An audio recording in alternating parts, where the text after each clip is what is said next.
how AI agents work. How do they work? Now, AI agents are built on a broad framework. Okay, now the broad framework means that they have various approaches in ensuring that they can perform their tasks independently, meaning without human intervention. Right? So there are various approaches that they rely on to be able to perceive, reason, and act. One of the approaches is using standard programmatic function or code. Right? Now, not all tasks require AI technology. Right? AI technologies are good for complex tasks. But if you have a task that is narrow-based, so a narrow-based task, you can still use your standard programmatic function or code. I'll give you an example. If you need a data within the AI agent processing, and that data can be got from an API or a separate data source, you can just write a standard function to call that API, get the data or the value, and use it. You don't need an AI technology for that. AI technologies are good for repetitive tasks that also require a large volume of processing, right?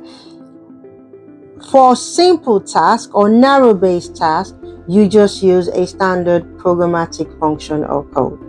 Now, AI agents use this approach for their simple or narrow-based tasks. So within the overall task of an AI agent, there are subtasks, and each subtask requires the appropriate approach for it. So for narrow-based tasks, use standard within the AI agent. You can use standard programmatic function or code. Okay. Now, another type of task within an AI agent is a task where it requires processing natural language. Can you guess what approach is going to use for that? An LLM agent. Okay. So an LLM agent is another approach or that it uses to perform natural language specific tasks. You see, so within an AI agent, you can have AI technologies and non-AI technologies with it.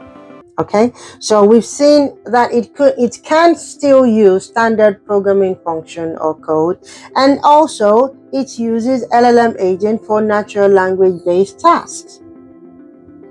Okay, so LLM agents help the AI agents to leverage LLM in generating and interacting in natural language. Okay, so you can see that LLM agents are often integrated within an AI agent in how it processes or does its task. Right. Now, not all AI agents require LLM agents. So depending on what your AI agent is built for. But for the purpose of this episode, this is me showing you that an AI agent also require an LLM agent if it has a subtask that requires natural language processing. Okay?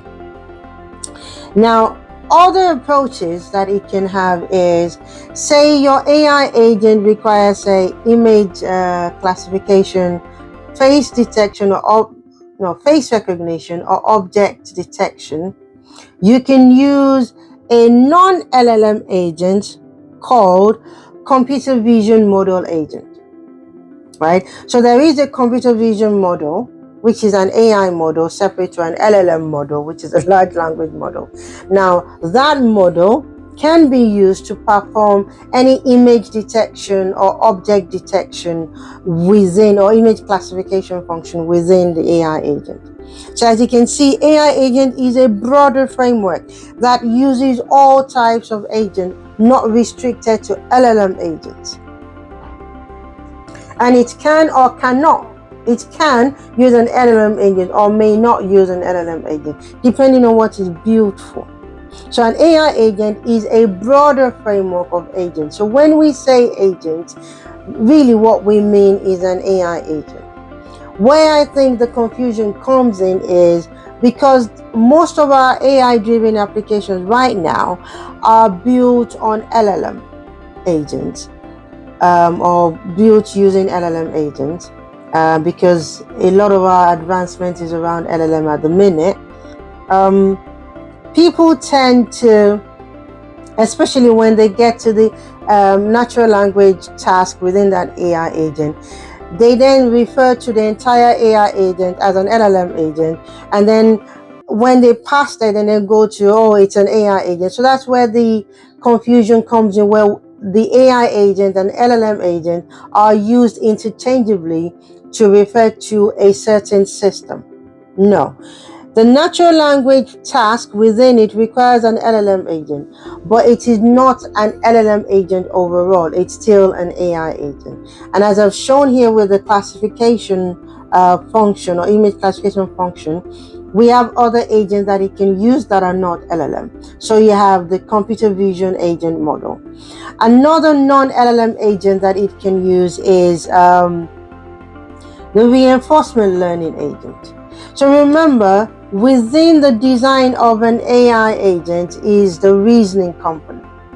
The reasoning component benefits a lot from a reinforcement learning agent because it helps its decision-making process, right? It's also sometimes called a decision-making agent. Remember, within an LLM agent, there is it uses LLM as its reasoning engine. It's not the same reasoning as what an AI agent does, because an AI agent has to do a lot of agent orchestration within it to be able to make the right decision. Okay, so reinforcement learning agents are actually key in building the reasoning agent of an AI agent. Right. Now, another good use of a reinforcement learning agent is if your AI agent requires robotic controls, you can use a reinforcement learning agent for that as well. So that is a non-LLM agent as well. Another non-LLM agent that can be in an AI agent are autonomous system agents. So the ones you find in, say, like self-driving cars or drones, for example.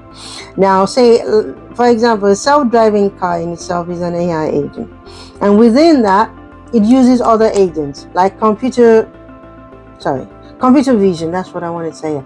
Computer vision agent, sensory detection agent, and also reinforcement learning agent, right? So you can also have sub AI agents within a larger AI agent, right? So basically you're having, like I explained simply in the beginning, there can be functions within a function, so sub-functions of a bigger function within a bigger system. So you can keep building on your agents as required. But an LLM agent is designed for just natural language processing. An AI agent is a broader framework that may or may not include an LLM agent, depending on what the specific goal of that AI agent is. Whew, that was a mouthful. I hope that is clear. Okay, so let's go to how they are used. Right now, use cases of an AI agent. I will start with saying automation, right? Like one of my colleagues would always say, automatize and stuff. So automation is key in building an autonomous system. So when automation is a task required, so when you have a task, looking for the right way to explain this, a repetitive task, right? So when you have a task that requires you repeating it over and over again, and that repetitive task needs to be performed consistently over a period of time, then you would use an AI agent to automate that. So that's a good use case. Another use case is predictive modeling, where you get a historical data to be able to predict future data, or what the trend, to be able to draw a trend of I don't know, of activities, right? So you find this in financial modeling as well. So predictive modeling tasks are good use cases of an AI agent. Another one is autonomous system, like I said, the self-driving cars, or the robotics or industrial automations are the types that you'll find in some Amazon warehouses. Yeah, those are AI agents. That's a good use case for that.